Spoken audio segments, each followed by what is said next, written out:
വൈശാലി ഭാഗം 27. ശക്തമായ എന്തോ ഒരു ശബ്ദം ചെവിയിലേക്ക് തുളഞ്ഞു കയറിയപ്പോഴാണ് വൈശാലി കണ്ണുകൾ തുറന്നത്. ശരീരമാകെ ഒരുതരം മരവിപ്പ് പോലെയാണ് അവൾക്ക് തോന്നിയത്. കണ്ണുകൾ ആയാസപ്പെട്ട് വലിച്ചു തുറന്നു. വിഷ്ണു. അവളുടെ നാവിൽ നിന്നും ആ സമയത്തും ആദ്യം ഉരുവിട്ട പേര് അവൻ്റേതായിരുന്നു. വീണ്ടും എന്തോ ശബ്ദം കേട്ടതും ബോധം വീണ്ടെടുത്തതുപോലെ അവൾ ഞെട്ടലോടെ എഴുന്നേറ്റു. നോക്കുമ്പോൾ ഫോണിൽ അലാറം അടിക്കുന്നതാണ്. അവൾ ചുറ്റുമൊന്ന് കണ്ണോടിച്ചു. ഫോണെടുത്ത് അരോചകമായി തോന്നിയ അലാറം ഓഫ് ചെയ്തു. ഇല്ല, അതെല്ലാം താൻ കണ്ടൊരു സ്വപ്നം മാത്രമായിരുന്നു. ഞാനിപ്പോൾ ഉള്ളത് തൻ്റെ മുറിയിലാണ്. പെട്ടെന്ന് എന്തെല്ലാമോ ഓർമ്മകൾ ഒരുമിച്ച് അവളുടെ മനസ്സിലേക്ക് കടന്നുകൂടി. ചുറ്റുമൊന്ന് വീണ്ടും കണ്ണോടിച്ച് താനിപ്പോൾ മുറിയിൽ തന്നെയാണെന്ന് അവൾ ഉറപ്പുവരുത്തി. ശരീരമാകെ വിയർത്ത് കുളിച്ചിരിക്കുന്നു. തൻ്റെ ആത്മാവിനെ പോലും കൊലപ്പെടുത്താൻ പാകത്തിനുള്ളൊരു സ്വപ്നമായിരുന്നു അതെന്ന് തോന്നിപ്പോയി വൈശാലിക്ക്. സ്വപ്നമായിരുന്നിട്ട് പോലും ഒരുതരം ഭയം അവളെ അത്രമേൽ കീഴ്പ്പെടുത്തിയിരുന്നു. വൈശാലി ഇരു കൈകളും തലയ്ക്ക് താങ്ങു കൊടുത്ത് കുറച്ചു സമയം കട്ടിലിൽ തന്നെ ഇരുന്നു. ഇത്രയും നല്ലൊരു ദിവസമായിരുന്നിട്ടും അത്രയും മോശപ്പെട്ടൊരു സ്വപ്നം കണ്ടതിൻ്റെ ഒരുതരം വിഷമത്തിലായിരുന്നു അവളാ നിമിഷം. മനസ്സാകെ മരവിച്ചു പോയതുപോലെ. വീണ്ടും ഫോൺ റിങ് ചെയ്യുന്ന ശബ്ദം കേട്ടതും വൈശാലി ഫോൺ എടുത്തു നോക്കി. മുന്നിലേക്ക് തെളിഞ്ഞു വന്നത് വിഷ്ണുവിൻ്റെ പുഞ്ചിരിയോടെ നിൽക്കുന്ന മുഖമാണ്. വിഷ്ണു വിളിക്കുന്നതാണ്. ദീർഘമായി ഒന്ന് നിശ്വസിച്ച് ഉള്ളിലെ ആവലാതികളെല്ലാം ഒരു നിമിഷത്തേക്ക് മറന്ന് അവൾ ഫോൺ കോൾ അറ്റൻഡ് ചെയ്തു. കാരണം അവൾക്കറിയാം, ശബ്ദത്തിലെ ഒരു ചെറിയ വ്യത്യാസം പോലും അവൻ കണ്ടുപിടിക്കും. ഹലോ വൈശു, ഉണർന്നില്ലേ ഇത്ര നേരമായിട്ടും? അവൻ ചോദിച്ചതും തിരികെ ഒന്നും പറയാനാവാത്തതുപോലെ നാവാരോ കെട്ടിവെച്ചിരിക്കും പോലെ തോന്നി വൈശാലിക്ക്. വൈശാലി, കേൾക്കുന്നില്ലേ? ഇപ്പോഴും ഉറക്കമാണോ? അല്ല വിഷ്ണു, ഞാൻ ഉണർന്നതേ ഉള്ളൂ. ശബ്ദത്തിലധികം പതർച്ച വരാതെ വൈശാലി എങ്ങനെയൊക്കെയോ പറഞ്ഞു. എന്താ ശബ്ദമാകെ വല്ലാതിരിക്കുന്നത്? കരഞ്ഞോ നീ? വിഷ്ണു സംശയത്തോടെ അവളോട് ചോദിച്ചു. ഇല്ല, ഞാനിപ്പോൾ ഉണർന്നതേ ഉള്ളൂ. ഉറക്കച്ചടവിൻ്റെതാണ്. കുറച്ചു കഴിയുമ്പോൾ ശരിയാകും. വൈശാലി ശബ്ദത്തിൽ പതർച്ച വരാതെ അവനോട് പറഞ്ഞൊപ്പിച്ചു. ആ, എന്നാൽ സമയം കളയണ്ട, വേഗം പോയി കുളിക്കാൻ നോക്കിക്കോ. അപ്പോഴേക്കും ഞാൻ അങ്ങോട്ടെത്താം. അമ്പലത്തിൽ പോകേണ്ടതാണ്. ഇനിയും വെറുതെ ഇരുന്ന് വൈകരുത്. അത് പറഞ്ഞ് വിഷ്ണു ഫോൺ കോൾ അവസാനിപ്പിച്ചിരുന്നു. അവൻ്റെ വീട്ടിൽ എന്തൊക്കെയോ ബഹളങ്ങളൊക്കെ കേൾക്കാം. വിഷ്ണു വിളിച്ച് സംസാരിച്ചിട്ടും വൈശാലിയുടെ ഉള്ളിൽ കുറച്ചു മുന്നേ തന്നെ ഭയപ്പെടുത്തിയ ആ സ്വപ്നം ഒരു കരടായി കിടന്നു. കുളിച്ചു കഴിഞ്ഞപ്പോൾ തന്നെ വാതിലിൽ ഒരു കൊട്ട് കേട്ടു.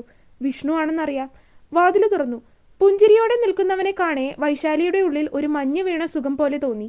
അവളുടെ അത്ര തെളിച്ചില്ലാത്ത മുഖത്തേക്ക് വിഷ്ണു സംശയത്തോടെ നോക്കി. എന്താണ് പൊണ്ടാട്ടി, മുഖം ആകെ ശോകമുഖമായിട്ടിരിക്കുന്നത്? കളിയായി, എന്നാൽ അല്പം കാര്യമായിട്ട് തന്നെ വിഷ്ണു ചോദിച്ചു. ഒന്നുമില്ല വിഷ്ണു, അകത്തേക്ക് വാ, ചായ കുടിച്ചു കഴിഞ്ഞിട്ട് പോകാം. അവൻ്റെ മുഖത്ത് നോക്കാതെ അത്രയും പറഞ്ഞ് അവൾ അകത്തേക്ക് നടന്നിരുന്നു. അവളെ തന്നെ ഉറ്റുനോക്കിയ വിഷ്ണുവിൻ്റെ മുഖം സംശയത്താൽ ഒന്ന് ചുളിഞ്ഞു. വൈശാലി ചായയുമായി തിരികെ വരുമ്പോൾ വിഷ്ണു സോഫയിൽ ഇരിക്കുന്നുണ്ട്. അവന് നേരെ ചായ നീട്ടിയപ്പോഴും അവൾ അവൻ്റെ മുഖത്തേക്ക് നോക്കിയില്ല. വൈശാലി.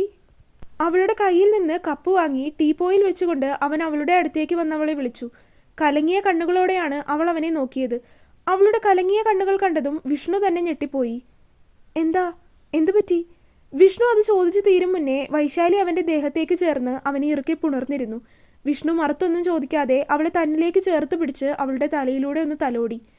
വൈശു. അവൻ പതിഞ്ഞ ശബ്ദത്തിൽ അവളെ വിളിച്ചു. തിരിച്ച് ഒരു മൂളലിൽ അവൾ മറുപടി ഒതുക്കി. എന്തു പറ്റി? സ്വപ്നം കണ്ടു. സാരമില്ല, സ്വപ്നമല്ലേ, അതിനി ഓർക്കണ്ട. വാ, അമ്പലത്തിൽ പോകാം. സമയം വൈകി ഇനിയും നിന്നാൽ തിരികെ വരുമ്പോഴേക്കും ബ്യൂട്ടീഷ്യൻ വന്ന് കാണും. വേഗം പോയിട്ട് വരാം. വിഷ്ണു അങ്ങനെ തന്നെ നിന്നുകൊണ്ട് അവളോട് പറഞ്ഞു. വൈശാലി അവനിൽ നിന്ന് അടർന്നു മാറി. അവൻ അവളെ വീണ്ടും ചേർത്ത് പിടിച്ച് നെറ്റിയിലായി അമർത്തി ഒന്ന് ചുംബിച്ചു. ഇപ്പോൾ എൻ്റെ കാമുകിയാണ്. അങ്ങനെ ഞാൻ നൽകുന്ന അവസാനത്തെ ചുംബനാണിത്. ഇനി നിന്നെ ഞാൻ ചുംബിക്കുമ്പോൾ നീ എൻ്റെ ഭാര്യയായിരിക്കും, അല്ലേ വൈശു? ഏതോ സ്വപ്നലോകത്തെന്ന പോലെ വിഷ്ണു ആലോചനയോടെ പറയുന്നത് കണ്ടതും വൈശാലി അവൻ്റെ വയറിൽ കളിയായിട്ടൊന്നിടിച്ചു. അവളുടെ പുഞ്ചിരി കണ്ടതും വിഷ്ണുവിനും ഒരാശ്വാസം തോന്നി. സമയം വൈകി, വാ, അമ്പലത്തിലേക്ക് പോകാം. വിഷ്ണുവിന് വല്ലാത്തൊരു തിടുക്കം. വൈശാലിക്ക് മനസ്സിൽ ഒരാശ്വാസം തോന്നി. ഇത്ര നേരം തന്നെ അലട്ടിയ പ്രശ്നങ്ങളെല്ലാം മാഞ്ഞു പോകും പോലെ അവൻ്റെ സാമീപ്യം അവളെ അത്രമാത്രം സ്വാധീനിക്കുന്നുണ്ട്. തൻ്റെ ജീവൻ തന്നെ അവനിലാണ് എന്ന് തിരിച്ചറിഞ്ഞ നിമിഷമായിരുന്നു വൈശാലിക്കത്. അധികം വൈകാതെ ഇരുവരും അമ്പലത്തിലേക്കിറങ്ങി. എപ്പോഴും കാണാറുള്ള ഭഗവാനെ ഒന്നുകൂടി കണ്ടു. ഈ ജീവിതം മുഴുവൻ രണ്ടുപേരും പരസ്പരം ഒന്നിച്ചാവണേ എന്ന പ്രാർത്ഥന മാത്രമായിരുന്നു ഇരുവരുടെയും ഉള്ളിൽ ആ നിമിഷം. തൊഴുതു കഴിഞ്ഞ് അധികം വൈകാതെ ഇരുവരും തിരിച്ചെത്തി. കുറച്ചു സമയം കഴിഞ്ഞപ്പോൾ തന്നെ മേക്കപ്പ് ചെയ്യാനുള്ള ആൾ വന്നിരുന്നു. 10നും 10:30ക്കും ഇടയിലാണ് വിവാഹം. അതിന് മുന്നേ ഒരുങ്ങണം. സെറ്റ് സാരിയാണ് വിവാഹത്തിന് വേണ്ടി എടുത്തിരിക്കുന്നത്. സിമ്പിളായിട്ടുള്ള ഡ്രസ്സാണെങ്കിലും നല്ല രീതിയിൽ തന്നെ അത് വൈശാലി പറഞ്ഞ് ഡിസൈൻ ചെയ്തിരുന്നു. അതിന് ചേരുന്ന മിതമായ രീതിയിലുള്ള ആഭരണങ്ങളും ധരിച്ച് വൈശാലി ഒരുങ്ങി. വിഷ്ണു അവളുടെ സാരിക്ക് ചേരുന്ന രീതിയിലുള്ള മുണ്ടും മേൽമുണ്ടുമാണ് ധരിച്ചത്. സമയമായപ്പോൾ ഇരുവരും അമ്പലത്തിലേക്കെത്തി. വിഷ്ണുവാണ് ആദ്യം എത്തിയത്. കൂട്ടിലിട്ട വെരുകിനെ പോലെ വിഷ്ണുവിന്റെ കണ്ണുകൾ അമ്പലത്തിന് പുറത്ത് വാതിൽക്കലേക്ക് വൈശാലിയെ കാണാൻ എന്നോണം എത്തി നോക്കിക്കൊണ്ടിരിക്കുകയായിരുന്നു. വൈശാലിയെ വിവാഹവേഷത്തിൽ കാണാൻ അവൻ അത്രയും ആഗ്രഹിച്ചിരുന്നു. ദൂരെ നിന്ന് തന്നെ അവൾ വരുന്ന കാറ് കണ്ടതും വിഷ്ണുവിന്റെ ഹൃദയം ഒന്ന് തുടിച്ചു പൊന്തി. കണ്ണുകൾ അവളെ കാണുവാനായിട്ട് ആവേശത്തോടെ വിടർന്നു. കാറ് നിർത്തിയതും വിഷ്ണു കാറിനടുത്തേക്ക് പാഞ്ഞെടുത്തു. എല്ലാവർക്കും അത് കണ്ട് ചിരി വരികയായിരുന്നു. അവരുടെ ചിരിയും കളിയാക്കലും ഒന്നും വിഷ്ണുവിന്റെ മനസ്സിൽ കയറിയില്ല. അവളെ എങ്ങനെയും ഒന്ന് കണ്ടാൽ മതിയെന്ന ചിന്ത മാത്രമായിരുന്നു അവൻ്റെ ഉള്ളിൽ. എന്നാൽ ഇതെല്ലാം ക്യാമറ ചേട്ടന്മാരുടെ കണ്ണുകൾ അവരുടെ ക്യാമറ വഴി വ്യക്തമായി തന്നെ പകർത്തിയെടുക്കുന്നുണ്ടായിരുന്നു. ചേട്ടാ ഡോറ് തുറക്കല്ലേ. കാറിന്റെ ഡോറ് ആകാംക്ഷയോടെ തുറക്കാൻ ഒരുങ്ങിയ വിഷ്ണുവിനെ തളർത്തിക്കൊണ്ട് അവിടെ ക്യാമറാമാന്റെ ശബ്ദം ഉയർന്നു. വിഷ്ണു അയാളെ ദയനീയമായി നോക്കി. ഒരു ഷോട്ട് എടുക്കാനാണ് ചേട്ടാ. അത് പറഞ്ഞ് പിന്നീട് അങ്ങോട്ട് അയാളുടെ വക ഒരു കുന്ന് നിർദ്ദേശങ്ങളായിരുന്നു. അങ്ങോട്ട് തിരിയണം, ഇങ്ങോട്ട് മാറണം, ഇടത് കൈകൊണ്ട് ഹാൻഡിൽ തിരിക്കണം, അങ്ങനെ കുറേ കാര്യങ്ങൾ. വിഷ്ണുവിനാകെ ഭ്രാന്ത് പിടിച്ചു. കാറിന്റെ ഡോറ് തള്ളി തുറന്ന് അവളെ വലിച്ചു പുറത്തിറക്കാനാണ് അവന്റെ മനസ്സ് അവനോട് പറഞ്ഞുകൊണ്ടിരിക്കുന്നത്. അതിനെ വരുതിയിലാക്കാൻ വിഷ്ണു നന്നേ പാടുപെട്ടു. ഒടുക്കം വിഷ്ണു കാറിന്റെ ഡോറ് തുറന്നു. കണ്ണുകൾ അവളുടെ നേർക്ക് ആകാംക്ഷയോടെ നീണ്ടു. ആദ്യം നോട്ടം പതിഞ്ഞത് അവളുടെ കാപ്പി നിറത്തിലുള്ള കണ്ണുകളിൽ തന്നെയായിരുന്നു. അവയിൽ ആദ്യമായി കരിമഷി എഴുതിയിരിക്കുന്നു. വിഷ്ണുവിന്റെ കണ്ണുകളൊന്ന് വിടർന്നു പോയി. നോട്ടം അവളിൽ തന്നെ കുടുങ്ങി നിന്നു. ക്യാമറാമാൻ പറയാതെ തന്നെ വിഷ്ണു അവർ ഉദ്ദേശിക്കുന്നത് പോലെയായിരുന്നു പെരുമാറിയത്. വൈശാലിയുടെ അവസ്ഥയും മറിച്ചല്ല. അവളുടെ ഉള്ളിലും എങ്ങനെയെങ്കിലും അവനെ കണ്ടാൽ മതി എന്നുള്ള വ്യഗ്രതയായിരുന്നു. ഇരുവരുടെയും കണ്ണുകൾ കോർത്തു നിന്നു. ഈ നിമിഷം ഒരിക്കലും കഴിഞ്ഞു പോകാതിരുന്നെങ്കിൽ എന്ന് ആഗ്രഹിച്ചു പോയി. വിഷ്ണുവിന്റെ കണ്ണുകൾ വീണ്ടും വീണ്ടും അവളുടെ മുഖത്ത് ആകമാനം പാഞ്ഞു നടന്നു. എന്തൊക്കെയോ ഇനിയും കാണാനുള്ളതുപോലെ അവന്റെ കണ്ണുകൾ അവളുടെ മുഖം ആകെ അലഞ്ഞു. ചേട്ടാ, ചേച്ചിയെ ഡോർ തുറന്ന് കൈപിടിച്ചിറക്ക്. ചേച്ചി ചേട്ടന്റെ മുഖത്തേക്ക് നോക്കി തന്നെ ഇറങ്ങണേ. ക്യാമറാമാന്റെ ശബ്ദമാണ് ഇരുവരെയും നോട്ടത്തിൽ നിന്നും പിന്തിരിപ്പിച്ചത്. അവൻ പോലും അറിയാതെ വിഷ്ണുവിന്റെ കൈകൾ വൈശാലിയുടെ നേർക്ക് നീണ്ടു. അവന്റെ മിഴികളിലേക്ക് നോക്കിക്കൊണ്ട് തന്നെ വൈശാലി അവന്റെ നീട്ടിയ കൈകളിലേക്ക് തന്റെ കൈ ചേർത്ത് വെച്ചു. ആ ദൃശ്യങ്ങളെല്ലാം ഒരു ക്യാൻവാസിലേക്ക് എന്നതുപോലെ ക്യാമറാമാൻ തന്റെ ക്യാമറയിലേക്ക് പകർത്തിയെടുത്തുകൊണ്ടിരിക്കുകയായിരുന്നു. കാറിൽ നിന്നിറങ്ങിയിട്ടും വീണ്ടും കുറച്ചുനേരം ഫോട്ടോഷൂട്ട് തുടർന്നു. മുഹൂർത്തത്തിന് ഇനിയും കുറച്ച് സമയം കൂടി ഉണ്ടായിരുന്നത് കൊണ്ടാണ് കുറച്ചു നേരം കൂടി ഫോട്ടോഷൂട്ട് തുടർന്നത്. മുഹൂർത്തമായതും ഇരുവരും അമ്പലത്തിലേക്ക് കയറി. പൂജിച്ചു കൊടുത്ത താലി കൈകളിലേക്ക് വാങ്ങുമ്പോൾ അവ വിഷ്ണുവിന്റെ കൈകളിലിരുന്ന് ഒന്ന് വിറപൂണ്ടു. അത് അവളുടെ കഴുത്തിലേക്ക് വെച്ച് 3 കെട്ട് മുറുക്കി കെട്ടുമ്പോൾ ലോകം കീഴടക്കിയ സന്തോഷമായിരുന്നു അവൻ്റെ ഉള്ളിൽ. സന്തോഷത്തോടെ വൈശാലിയുടെ കണ്ണുകളും ഒന്ന് കലങ്ങിപ്പോയി. വിഷ്ണുവിനെ മാത്രം നോക്കിയ അവളുടെ കണ്ണുകൾ ആനന്ദത്താൽ നിറഞ്ഞൊഴുകി.